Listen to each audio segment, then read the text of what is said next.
Hello पिलामाने आपण माननकु मो यूट्यूब चैनल एज Odia live JKC creation KK को पुणी थरे स्वागत।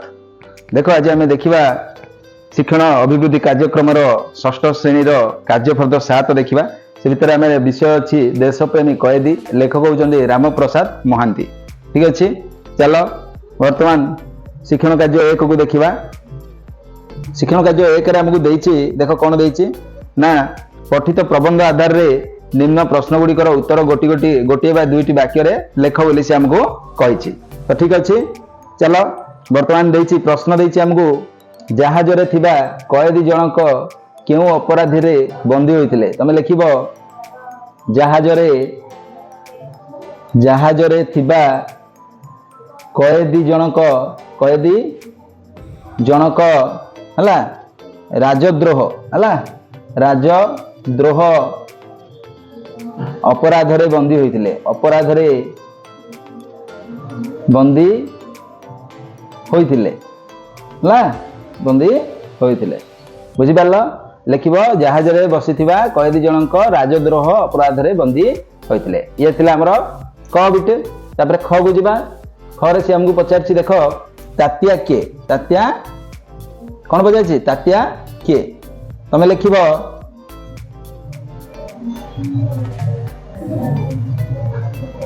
तात्या किए लिखिबो ना लिखिबो विनायक हला विनायक दामोदर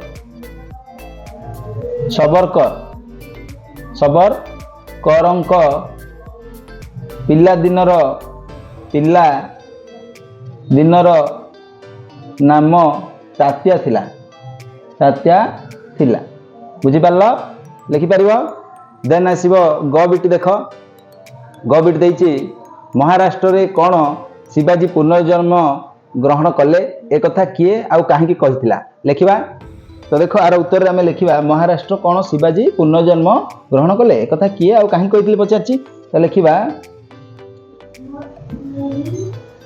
एक भाषण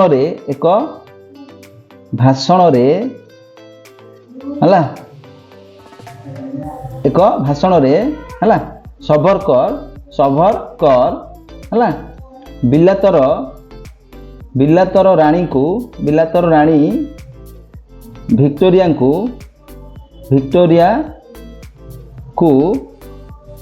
हला विक्टोरिया हला लिखियो एक भाषण रे सभरकर बिलातर राणी विक्टोरिया वियोग रे हला शोक पालिबा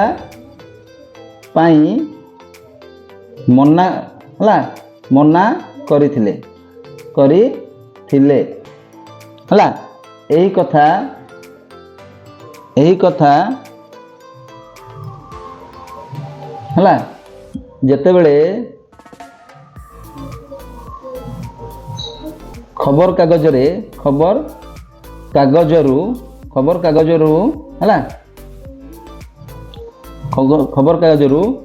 बाल गंगाधर पढ़ी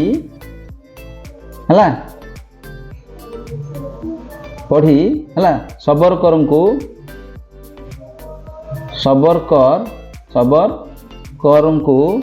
हला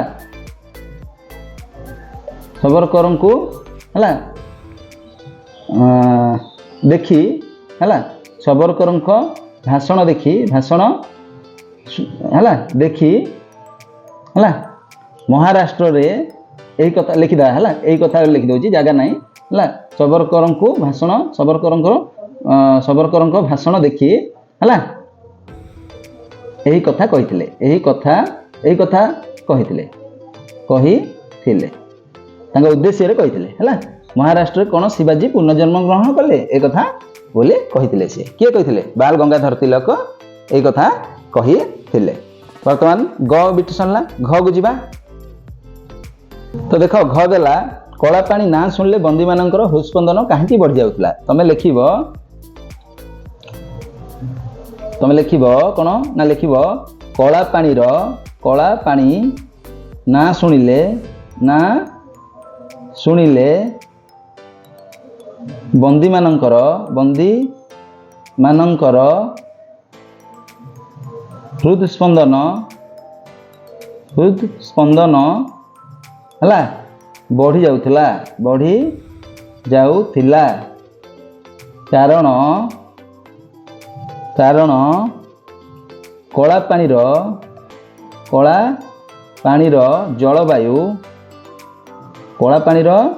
ଜଳବାୟୁ ଅତ୍ୟନ୍ତ ଅସ୍ୱାସ୍ଥ୍ୟକର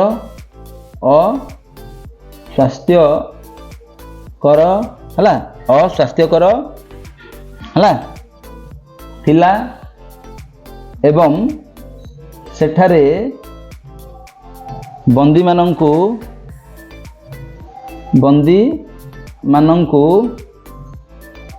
ହେଲା ଘଣା ପେଲିବାକୁ ପଡୁଥିଲା। କ'ଣ କରିବାକୁ ପଡୁଥିଲା? ଘଣା ପେଲିବାକୁ ହେଲା ପଡୁଥିଲା। ପାଣି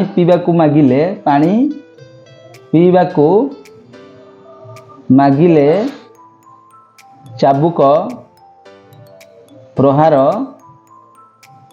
କରାଯାଉଥିଲା। ବୁଝିପାରିଲ?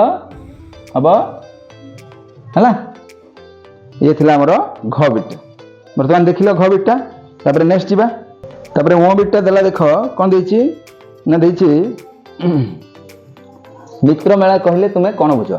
ମିତ୍ର ମେଳାଙ୍କର କ'ଣ ମେଳା? ମିତ୍ରମାନଙ୍କର ମେଳା ନା ଗୋଟିଏ ଖବରକାଗଜ ନା ଗୋଟିଏ ସଂଗଠନ ନା ମେଳାରେ ଏକାଠି ହୋଇଥିବା ମିତ୍ରମାନେ? ତମେ ଲେଖିବ ମିତ୍ର ମେଳା, ଏଇଟା ହେବ ଗୋଟିଏ ସଂଗଠନ ହେଲା। ଲେଖିବ ମିତ୍ର ମେଳା କହିଲେ ହେଲା ଏକ ବା ଗୋଟିଏ ଲେଖିଦିଅ। ଗୋଟିଏ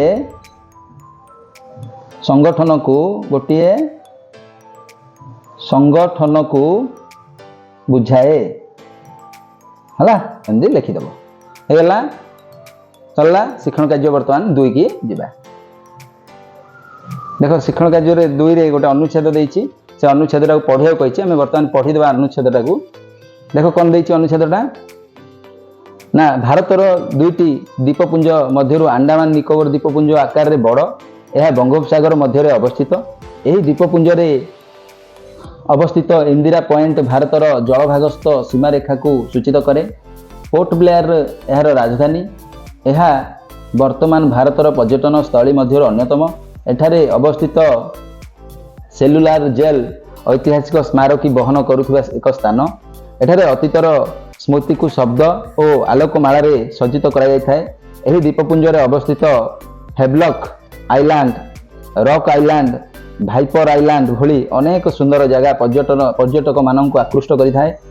ମୂଳ ଭୂଖଣ୍ଡ ଠାରୁ ଏହା ବହୁତ ଦୂରରେ ଅବସ୍ଥିତ ଥିବାରୁ ଏଠାକୁ ଗମନାଗମନ ମଧ୍ୟ କଷ୍ଟସାଧ୍ୟ ହୋଇଥାଏ। ଏହାକୁ ବର୍ତ୍ତମାନ ଆକାଶପଥ ସହିତ ସଂଯୋଗ କରାଯାଇଅଛି। ଏଠାରେ ବସବାସ କରୁଥିବା ଜରୁଆ ସମ୍ପ୍ରଦାୟ ପର୍ଯ୍ୟଟକମାନଙ୍କର ଅନ୍ୟ ଏକ ଆକର୍ଷଣର କେନ୍ଦ୍ରବିନ୍ଦୁ ଅଟେ। ଏମାନେ ଜଙ୍ଗଲର ଫଳମୂଳ ସଂଗ୍ରହ କରିବା ସହିତ ସମୁଦ୍ରର ମାଛ ଧରିକି ନିଜ ଖାଦ୍ୟର ଆବଶ୍ୟକତା ପୂରଣ କରିଥାନ୍ତି। ଅତୀତରେ କଠୋର ଦଣ୍ଡରେ ଦଣ୍ଡିତ ଦୋଷୀମାନଙ୍କୁ ଏଠାକୁ ପଠାଯାଉଥିଲା। ପୂର୍ବେ ଏହି ଦ୍ୱୀପକୁ କଳା ପାଣି ନାମରେ ନାମିତ କରାଯାଇଥିଲା। ବୁଝିଲା? ତ ଇଏ ଥିଲା ଆମର ଅନୁଚ୍ଛେଦକୁ ନେଇକି ଆମେ ଦେଖିଲେ। ବର୍ତ୍ତମାନ ଆମେ ଯିବା ଶିକ୍ଷଣ କାର୍ଯ୍ୟ 3କୁ। ଠିକ ଅଛି? ଦେଖ ଶିକ୍ଷଣ କାର୍ଯ୍ୟ 3ରେ ଆମକୁ ଦେଲା କ'ଣ ଦେଇଛି ନା ଉପର ଅନୁଚ୍ଛେଦଟିକୁ ପଢ଼ି ନିମ୍ନ ପ୍ରକାର ପ୍ରଶ୍ନର ଉତ୍ତର ଗୁଡ଼ିକୁ ଗୋଲ ବୁଲାଅ। ଆଣ୍ଡାମାନ ନିକୋବର ଦ୍ୱୀପପୁଞ୍ଜ କେଉଁ ଜଳଭାଗ ମଧ୍ୟରେ ଥିଲା? ତମେ ଜାଣିଛ କେଉଁ ଜଳଭାଗ ଭିତରେ ଥିଲା ନା ବଙ୍ଗୋପସାଗର। ଏ ହେଇଯିବ ଉତ୍ତର। କର ଏ ବିଟ ହେଇଯିବ ଉତ୍ତର। ବଙ୍ଗୋପସାଗର ହେଇଯିବ ଉତ୍ତର ହେଲା। ତାପରେ ଖ କୁ ଯିବା। ଦେଖ ଖ ଦେଲା କ'ଣ ଆମକୁ? ଓକେ, ଆଣ୍ଡାମାନ ନିକୋବର ଦ୍ୱୀପପୁଞ୍ଜର ରାଜଧାନୀ କ'ଣ ଥିଲା? ପୋର୍ଟ ବ୍ଲେୟାର ହେଲା। କୋଉଟା ଥିଲା? ପୋର୍ଟ ବ୍ଲେୟାର ହେଲା। ତମେ ଲେଖିବ ପୋର୍ଟ ବ୍ଲେୟାର। ଆଣ୍ଡାମାନ ନିକୋବର ଦ୍ୱୀପପୁଞ୍ଜରେ କେଉଁ ଆଦିମ ଅଧିବାସୀ ମାନେ ଦେଖାଯାଆନ୍ତି? ତ କୋଉଟା ଆମେ ଲେଖିଥିଲେ? ଜରୁଆ ନା କ'ଣ ଲେଖିଥିଲେ? ଜରୁଆ ହେଲା। କ'ଣ ଲେଖିବ? ଜରୁଆ କୋଉଟା ଅଛି? ଦେଖ ଜରୁଆ ହେଲା। ଏଟା ପଢ଼ିଲେ ମାନେ ଅଟୋମେଟିକ ଆନ୍ସର ପଳାଇବ ହେଲା। ତାପରେ ଘ, ଏହାକୁ ପୂର୍ବେ କେଉଁ ନାମରେ ନାମିତ କରାଯାଇଥିଲା? ଏଟାକୁ ଆଗରୁ କଳାପାଣି ବୋଲି କୁହାଯାଉଥିଲା। କଳାପାଣି କୋଉଠି ଅଛି ଦେଖ, ଏଟା କଳାପାଣି ହେଲା। ବୁଝିପାରିଲ, ଇଏ ଥିଲା ଆମର ଶିକ୍ଷଣ କାର୍ଯ୍ୟ 3। ବର୍ତ୍ତମାନ ଆମେ ଯିବା ଶିକ୍ଷଣ କାର୍ଯ୍ୟ 4 କୁ। ଦେଖ ସେ ଦେଇଛି ଆଣ୍ଡାମାନ ନିକୋବର ଦ୍ୱୀପପୁଞ୍ଜରେ ବସବାସ କରୁଥିବା ଜନଜାତି ମାନଙ୍କ ସମ୍ପର୍କରେ ନିମ୍ନରେ ଥିବା ସାରଣୀଟିକୁ ପୂରଣ କର। ଖାଦ୍ୟ ତାଙ୍କେ କ'ଣ ଖାଉଥିଲେ ଲେଖିବ, ବାସସ୍ଥାନ କୋଉଠି ଥିଲା, ଭାଷା କ'ଣ ଥିଲା, ଜୀବନଯାପନ ମାଧ୍ୟମ କ'ଣ ଥିଲା ଲେଖିବା। ତ ଦେଖ ଏଟା ଆମକୁ ଶିକ୍ଷଣ କାର୍ଯ୍ୟ 4 ଦେଇଥିଲା ଆଣ୍ଡାମାନ ନିକୋବର ଦ୍ୱୀପପୁଞ୍ଜରେ ବସବାସ କରୁଥିବା ଜନଜାତିଙ୍କ ସମ୍ପର୍କରେ ନିମ୍ନରେ ଥିବା ସାରଣୀକୁ ପୂରଣ କରିବା, ନାଇଁ କି? ତ ଖାଦ୍ୟ କ'ଣ ତାଙ୍କର, ସେ କ'ଣ ଖାଉଥିଲେ ନା ଜଙ୍ଗଲର, ଏଟା ଜାଣିଛ ପଢିଛ, ଜଙ୍ଗଲର କ'ଣ ଖାଉଥିଲେ, ଫଳମୂଳ ଖାଉଥିଲେ, ଆଉ କ'ଣ ଖାଉଥିଲେ, ଆଉ ସମୁଦ୍ରର ମାଛ, ସମୁଦ୍ରର ମାଛ ହେଲା, ଏଟା ଲେଖିବ। ବାସସ୍ଥାନ କୋଉଠି ରହୁଥିଲେ ନା ଆଣ୍ଡାମାନ ନିକୋବର ଦ୍ୱୀପପୁଞ୍ଜ, ଯୋଉଟାକୁ କଳାପାଣି କୁହାଯାଉଥିଲା, ଆଣ୍ଡାମାନ ନିକୋବର ଦ୍ୱୀପପୁଞ୍ଜ, ଆଣ୍ଡାମାନ ନିକୋବର ଦ୍ୱୀପପୁଞ୍ଜ। ଭାଷା କ'ଣ ଥିଲା ନା ଜରୁଆ, ଭାଷା ତାଙ୍କର କ'ଣ ଥିଲା, ଜରୁଆ। ଜୀବନଯାପନ କେମିତି କରୁଥିଲେ ନା ଲେଖିବ ହେଲା, ଜଙ୍ଗଲରୁ ହେଲା, ଜଙ୍ଗଲରୁ ହେଲା ଫଳମୂଳ ଓ ହେଲା ସମୁଦ୍ରର ହେଲା, ଜଙ୍ଗଲର ଫଳମୂଳ ଓ ସମୁଦ୍ରର ମାଛ ହେଲା ବିକ୍ରି କରି ହେଲା, ବିକ୍ରି କରନ୍ତି, ବିକ୍ରି କରି ବଞ୍ଚନ୍ତି ହେଲା। ଆଉ କ'ଣ କରନ୍ତି, ଏବଂ ହେଲା ପର୍ଯ୍ୟଟକ ମାନଙ୍କୁ ପରିଭ୍ରମଣ କରାଇ ହେଲା ଅର୍ଥ ପାଇ ହେଲା, ଅର୍ଥ ଆଦାୟ କରି ବଞ୍ଚନ୍ତି ହେଲା ସେମାନେ। ଏଟା ହେଲା ଜୀବନଯାପନ ପ୍ରଣାଳୀ। ବୁଝିଗଲା, ଇଏ ଥିଲା ଆମର ଶିକ୍ଷଣ କାର୍ଯ୍ୟ 4। ବର୍ତ୍ତମାନ ଆମେ ଡେରି ନକରି ଶିକ୍ଷଣ କାର୍ଯ୍ୟ 5 କୁ ଦେଖିବା। ଦେଖ ଶିକ୍ଷଣ କାର୍ଯ୍ୟ 5 ରେ ଦେଇଛି ତୁମେ ଦେଖିଥିବା ଯେକୌଣସି ଗୋଟିଏ ଦର୍ଶନୀୟ ସ୍ଥାନ ବିଷୟରେ ନିମ୍ନ ସୂଚନାକୁ ଆଧାର କରି ଅନୁଭୂତିରୁ 5ଟି ବାକ୍ୟ ଲେଖିବା ହେଲା। ବାକ୍ୟ ଲେଖିବା, ଦେଖ ଆମେ ଏଠି ଲେଖିବା, ସେ ଦେଇଛି ସ୍ଥାନର ନାମ ଲେଖିବା କୋଣାର୍କ, ଆମେ ଲେଖିବା କୋଣାର୍କ ହେଲା। ଅବସ୍ଥିତ କୋଉଠି ଅଛି, ଅବସ୍ଥିତ ଲେଖିବ ଚନ୍ଦ୍ରଭାଗା ହେଲା ନଦୀ କୂଳରେ, ଚନ୍ଦ୍ରଭାଗା ନଦୀ କୂଳରେ ହେଲା। ତାପରେ କାହିଁକି ପ୍ରସିଦ୍ଧ ଲେଖିବ ତମେ ସୂର୍ଯ୍ୟ ମନ୍ଦିର ପାଇଁ ହେଲା। ତାପରେ ଭଲ ଲାଗିବାର କାରଣ ହେଲା, ଭଲ ଲାଗିବାର କାରଣ କ'ଣ, ତମେ ଲେଖିବ ସୂର୍ଯ୍ୟଙ୍କର ହେଲା ପ୍ରଥମ କିରଣ ସେଠାରେ ପଡ଼ିଥାଏ, ସେଠାରେ ହେଲା, ବା ମନ୍ଦିର ଉପରେ, ସେଠାରେ ମାନେ ମନ୍ଦିରରେ ହେଲା, ମନ୍ଦିର ଉପରେ ହେଲା ପଡ଼ିଥାଏ, ହବ ଲେଖିପାରିବ। ତାପରେ ସ୍ଥାନର ବିଶେଷତ୍ୱ କ'ଣ ପାଇଁ, ଏଟା କ'ଣ ପାଇଁ ବିଶେଷତ୍ୱ କ'ଣ ନା, ତ ଏଠି ଲେଖିବ ସ୍ଥାନର ବିଶେଷତ୍ୱ କ'ଣ ନା ସୂର୍ଯ୍ୟଙ୍କୁ ହେଲା ପୂଜା କଲେ ହେଲା କୁଷ୍ଠ ରୋଗ ଭଲ ହୁଏ ହେଲା। ତମେ ସେଥିପାଇଁ ବୋଲିକି ସେଠି ସମସ୍ତେ ଯାଉଥିଲେ ପୂଜା କରିବାକୁ ହେଲା, ସେଥିଲାଗି ହେଲା ସମସ୍ତେ ସେଠାକୁ ଯାଆନ୍ତି, ସେଠାକୁ ପୂଜା ଲାଗି ଯାଆନ୍ତି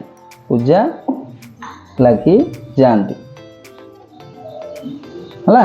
ବୁଝିଲା କି ନାଇଁ? ଆମେ ଏଟାକୁ କ'ଣ କରିବା, ବାକ୍ୟ ଲେଖିବାକୁ କହିଛି, ଆହୁରି ବାକ୍ୟ ଲେଖିବା, ବାକ୍ୟରେ ଦେଖିଦେବା।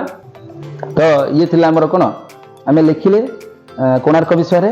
ପୁଣି ଏଇଠି ଦେଖ ମୁଁ ତାକୁ ବାକ୍ୟରେ ଲେଖିଦେଇଛି, ଦେଖିଦିଅ, ଫାଷ୍ଟ ପଢ଼ି ଦେଉଛି ଗୋଟେ ଥର।